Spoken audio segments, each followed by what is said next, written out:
US fighter jet that has crashed in Kuwait. This is the latest that is just coming in. While US bases are being targeted, in the latest we are learning of how a US fighter jet has crashed in Kuwait. Let's not forget how there have been casualties when it comes to US soldiers, and Donald Trump also saying that there can be escalation in the weeks to come. Sandeep, as we stay with those pictures, I want to come back to you. Those exact moments of when the US fighter jet crashed in Kuwait. US also bearing the brunt of it. Well, yes, Suresha, that looks like a twin-seat fighter jet of possibly of an F-15. It's hard to tell right now, but it looks like an F-15. The pilots seem to have ejected, and the plane has lost, control, and it's just crashing. It's just falling out of the sky like a rock. And it is hard to tell what brought that aircraft down. Was it a malfunction? Was it intercepted by a surface-to-air missile? Was it sabotage? It's not very clear, but you can just imagine that the number of aircraft that are in the theater at the moment, there's something like 300 or 400 fighter aircraft of all types. There are F-16s, there are F-15s, there are F-18s, F-22 Raptors as well. These are some of the deadliest stealth aircraft that the United States possesses. And of course, there is a whole lot of aircraft from Israel's side. They have their F-16s, their F-15s, and F-35s in the fray. So there's literally a whole menagerie of aircraft out there. It is one of the most unprecedented level of air attacks that we have seen in this region. Definitely the biggest since the 2003 US invasion of Iraq, Suresha.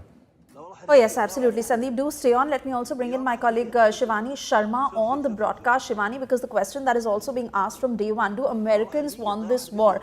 How is it going to fare on Trump's governance, Trump's decisions? More the damage is on the American side, casualties to American soldiers, and how is that going to be handled by the Trump administration? See, there are already reactions that are coming in, not only from the international community, but the people within the United States of America. We've been getting some reactions, especially after when Iran has hit at Dubai.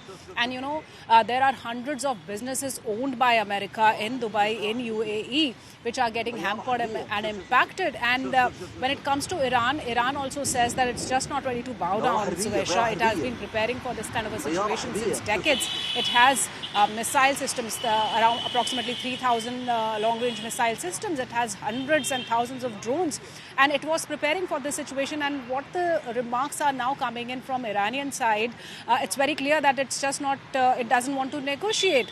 So this seems that this will be an escalation from both the sides. We see the involvement of multiple other nations also now in this conflict, not only the Israelis and the United States, but there is proactive counter attacks that are seen in UAE. So certainly there are mixed reactions. The situation is going to get challenging for not only US, Israel, Iran, but multiple other nations that will be directly and indirectly impacted by this conflict. And every nation is now calling for restraint by both the sides. We have to see that how the situation develops. Is there some negotiation that can actually take place there? Because there were some signals that were coming in from the foreign minister of Iran, where he said that he is ready for talks. But at the same time, we also got some very strong statements from the other side in Iran itself. So Iran is also assessing the situation and keeping all the options open. But as of now, we do not see any de-escalation in this conflict, and more countries are getting impacted now, Suesha. Oh yes, and let me also take this to Geeta, who continues to stay with us. Geeta, with the sort of messaging that is coming in from Iran at this point, we are not scared of the consequences, but we will not back down. That's really what it's looking like, despite the fact that not just the ones who are direct stakeholders in this conflict, but even the others who are getting impacted are now turning against Iran. US is claiming that they are ready for nuclear talks, but Iran is denying those claims. US also saying that this can go on for the next few weeks. Israel saying that there are more than 2,500 targets. How do you see this escalation on day 3? Well, how I see it is that both sides are sending mixed signals. They first said that Trump said that the Iranian side wanted a conversation, and they have gotten in touch. The Iranians then rejected those claims, with Arakchi saying, well, you have blown up the negotiating table itself. Then the chief of the National Security Council, Ali Larijani, one of the most important people today in Tehran, has now said that he's agreed to talks with the US, mediated talks with the United States of America. We'll have to wait and see whether if the two sides finally will decide on talks and come to the talking table or not, because this, what we're seeing right now, Suesha, is unsustainable. It cannot sustain for beyond a few more days. The markets will crash, economy will come crumbling down. We're talking about a global scale, not just confined to a region or one country.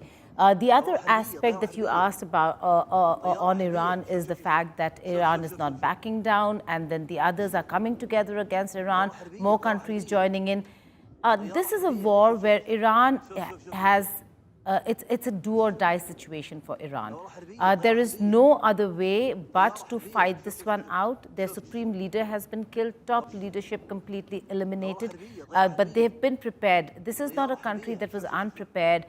They've been preparing for decades, years and decades, in ensuring that no matter what, the continuity of leadership should exist. So, which is what Arakchi in his interview told me when I said that should you go to war, should there be a war?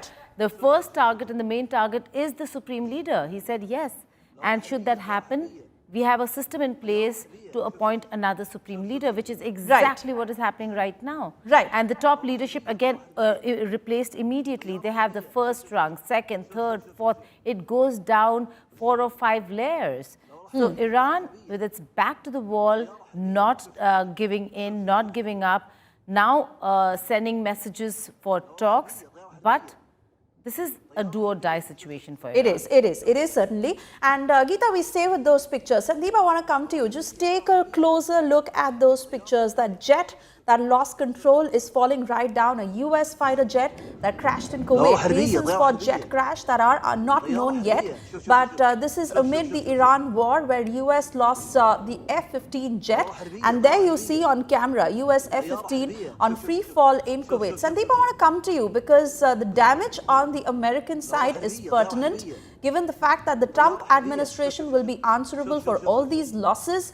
And really, for you having covered, these situations on the ground, explain to us how the US is militarily combating this. Well, Suesha, that aircraft that you see is an F-15 Strike Eagle. It is one of the most capable US aircraft. It's an all-weather, multi-role fighter aircraft. It's equal to our Sukhoi 30 MKI that the Indian Air Force uses. This aircraft is it's a fighter bomber as well. It's called the Strike Eagle because it carries a very heavy armament load. It can carry something like 10 tons of bombs, missiles, air-to-ground munitions.